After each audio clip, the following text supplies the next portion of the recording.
गायनेकोमास्टिया के टॉपिक के ऊपर मुझे बहुत से डीएम्स आए हैं मेरे इंस्टा और यूट्यूब के चैनल्स पे।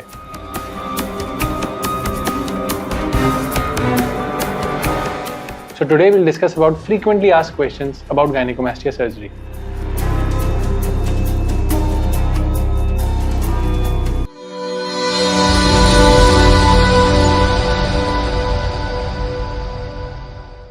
हाय, मेरा नाम है डॉक्टर रितेश बजाज। मैं एक बोर्ड सर्टिफाइड प्लास्टिक सर्जन हूं और दिल्ली एनसीआर में प्रैक्टिस करता हूं। आज की वीडियो में हम डिस्कस करेंगे the most frequently asked questions about gynaecomastia surgery. मेरी ओपीडी में जो पेशेंट्स आते हैं वो सबसे कॉमनली एक ही सवाल पूछते हैं, सर ये गायनेकोमास्टिया है या चेस्ट फैट है? इस सवाल का सबसे अच्छा जवाब एक प्लास्टिक सर्जन दे सकता है।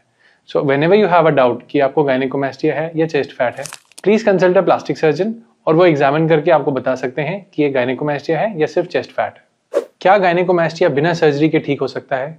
बहुत ही कॉमन सवाल है और इसका एक ही जवाब है, बिल्कुल नहीं। गायनेकोमास्टिया सिर्फ और सिर्फ सर्जरी से ही ठीक किया जा सकता है।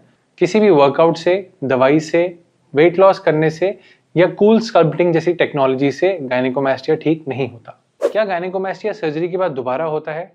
बिल्कुल नहीं। गायनेकोमास्टिया की प्रॉब्लम में जो ग्लैंड होता है उसको हम जड़ से निकाल देते हैं, हमेशा के लिए निकाल देते हैं, ताकि ये प्रॉब्लम आपको कभी दोबारा ना हो। टीनेज यानी 13 साल से 18 साल की उम्र तक अगर किसी को गायनेकोमास्टिया है तो वो 18 साल की उम्र तक वेट कर सकता है। 80 to 90% केसेस में गायनेकोमास्टिया 18 साल की उम्र तक सेटल हो जाता है। सिर्फ 10% लोगों में ये गायनेकोमास्टिया परसिस्टेंट रहता है और उन लोगों में 18 साल के बाद सर्जरी कर लेनी चाहिए। अगर आपकी उम्र 13 साल से 18 साल है और आपको गायनेकोमास्टिया है तो उसके ऊपर मैंने एक डिटेल वीडियो बनाया है, gynaecomastia in teenager. Do go and check out that video. क्या गायनेकोमास्टिया की प्रॉब्लम से कैंसर हो सकता है? बिल्कुल नहीं। गायनेकोमास्टिया एक बिनाइन कंडीशन है और जो ब्रेस्ट ग्लैंड होता है वो कभी भी कैंसर नहीं बनाता। ना तो इस प्रॉब्लम से ना फिर इसकी सर्जरी से कोई भी कैंसर होने का रिस्क होता है। क्या गायनेकोमास्टिया की सर्जरी बहुत रिस्की होती है? बिल्कुल भी नहीं।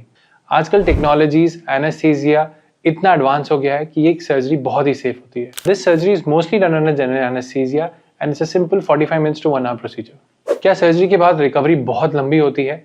बिल्कुल भी नहीं। सर्जरी के बाद सेम डे आप वॉकिंग शुरू कर सकते हैं। You can get back to your normal routines within 1 week और प्रॉपर जिमिंग आप 5 हफ्ते बाद आराम से कर सकते हैं। क्या इस सर्जरी में बहुत बड़े बड़े स्कार्स आते हैं? बिल्कुल भी नहीं।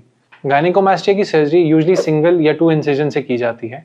हम लोग 2 इंसिजन देते हैं, एक आपके आर्मपिट में जो 4 से 5 mm का होता है और एक आपके निप्पल के पास which is around 10 mm long. Both these incisions are so strategically made कि सर्जरी के बाद इसका स्कार बहुत ही मिनिमम होता है। सर्जरी के बाद क्या हैवी वेट वर्कआउट्स कर सकते हैं? बिल्कुल कर सकते हैं। बहुत से जिम जाने वाले लड़के और एथलीट्स ये सर्जरी कराते हैं and all these patients go back to their heavyweight workouts 5 weeks after surgery. Surgery summers में कराने से बहुत ज़्यादा इन्फेक्शन हो सकता है। बहुत लोगों का ये सोचना है कि समर्स में पसीना आएगा तो टाँके खराब हो जाएंगे, इसलिए वो सर्जरी समर्स में कराने के लिए हिचकिचाते हैं।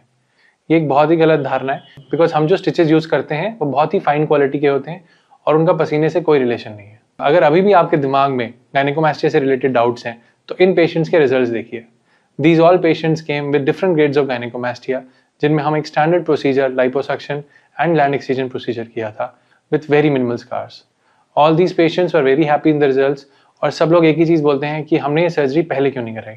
सो do check out these results and even after that if you have any doubt please contact the number given below and my team will get back to you. Thank you.